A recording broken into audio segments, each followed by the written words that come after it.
ہر چیز کا بدل دنیا میں ہے. حج اور عمرہ نہیں کر سکا تو فرمایا چلو اشراق کی 2 رکعت کرو. اشراق کی 2 رکعت نہیں پڑھ سکا، کہا 4 کلمے 3 دفعہ پڑھ لو. سبحان اللہ وبحمدہ عدد خلقہ وبداد کلماتہ وزنۃ عرشہ ورضوان نفسہ. یہ 4 کلمات 3 دفعہ پڑھے جائے تو اشراق سے اس کا ثواب بڑھتا ہے. حدیث شریف میں ہے.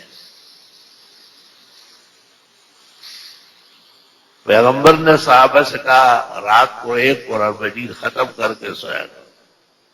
صحابہ بڑے حیران ہوئے. آپ نے کہا 3 دفعہ سورہ اخلاص پڑھ لیں گے 1 قرآن کا ثواب ملے.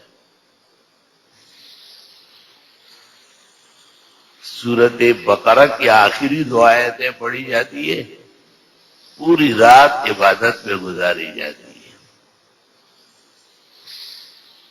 اگر عشاء کی نماز جماعت سے پڑھے اور اس عہد کے ساتھ سو جائے کہ فجر بھی باجماعت پڑھوں گا،